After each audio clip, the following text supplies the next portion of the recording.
देवली उनियारा में थप्पड़ कांड के बाद एसडीएम को थप्पड़ मारने वाले नरेश मीणा की गिरफ्तारी हो चुकी है। नरेश मीणा को गिरफ्तार करने के बाद उनके समर्थकों ने हाईवे जाम कर दिया। देवली उनियारा के समरावता गांव में जो घटना हुई उसके लिए नरेश मीणा, एसडीएम, कलेक्टर महोदया यह तीनों ही जिम्मेदार है। और बाद में धरना स्थल पर जो माहौल खराब हुआ उसके लिए कहीं न कहीं पुलिस प्रशासन भी जिम्मेदार है। उधर एसडीएम ने भी यह कबूल किया है कि उनको ऊपर से यह ऑर्डर आया था कि कैसे भी करके कुछ वोट डलवाए जाए।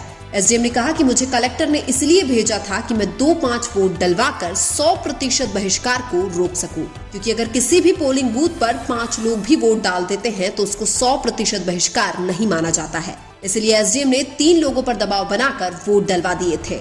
जब इस बात का पता नरेश मीणा को चला कि 3 लोगों ने वोट कर दिया है तो वो अपना गुस्सा कंट्रोल नहीं कर पाए और एसडीएम को थप्पड़ जड़ दिया।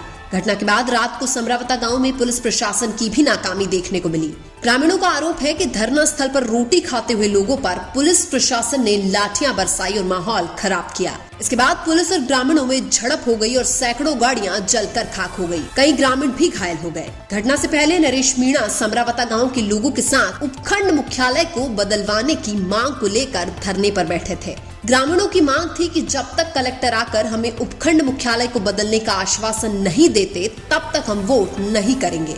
अब यहाँ पर सवाल ये है कि क्या कलेक्टर महोदया ग्रामीणों के पास आकर उनको उपखंड मुख्यालय बदलने का आश्वासन नहीं दे सकती थी? अगर कलेक्टर महोदया ग्रामीणों के बीच आकर उनको उपखंड मुख्यालय बदलने का आश्वासन दे देती तो ये घटना नहीं होती। इसके अलावा अगर एसडीएम जबरदस्ती 3 लोगों से वोट नहीं करवाते तो भी यह घटना नहीं होती। इसके अलावा अगर नरेश मीणा अपना गुस्सा कंट्रोल कर लेते और कानून को हाथ में नहीं लेते तो भी यह घटना नहीं होती। इसलिए समरावता गांव के अंदर जो थप्पड़ कांड हुआ उसके लिए नरेश मीणा, खुद एसडीएम और कलेक्टर महोदया यह तीनों ही जिम्मेदार है। इसके अलावा यहाँ पर पुलिस प्रशासन की भी बहुत बड़ी नाकामी देखने को मिली है, क्योंकि पुलिस प्रशासन चाहता तो देवली उनियारा की समरावता गांव में धरना स्थल पर हुई हिंसा को रोक सकता था। एसडीएम को थप्पड़ मारने के बाद नरेश मीणा की भी ये मांग थी कि मैं अपनी गलती स्वीकार करता हूँ और मुलजिम बनने को तैयार हूँ, लेकिन एसडीएम ने जबरदस्ती जो 3 वोट डलवाए हैं उसके लिए एसडीएम को भी सजा मिलनी चाहिए, क्योंकि वोट डालने का सबका अपना अधिकार होता है। कोई भी किसी से भी जबरदस्ती वोट नहीं डलवा सकते हैं।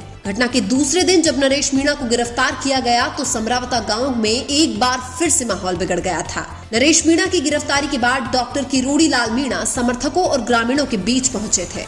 समरावता गांव पहुंचकर डॉक्टर किरोड़ी लाल मीणा ने ग्रामीणों की बात भी सुनी और समर्थकों की बात भी सुनी थी। हालांकि किरोड़ी लाल मीणा ने जो आश्वासन दिया उससे शायद ग्रामीण और नरेश मीणा के समर्थक संतुष्ट नहीं हैं।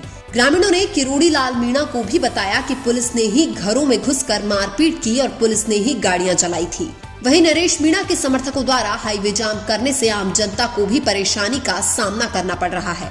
हालांकि नरेश मीणा के समर्थक इंकलाब जिंदाबाद के नारे के साथ नरेश मीणा को रिहा करने की मांग कर रहे हैं। नरेश मीणा के समर्थकों का कहना है कि जब तक नरेश मीणा को रिहा नहीं करेंगे तब तक वो पीछे हटने वाले नहीं हैं।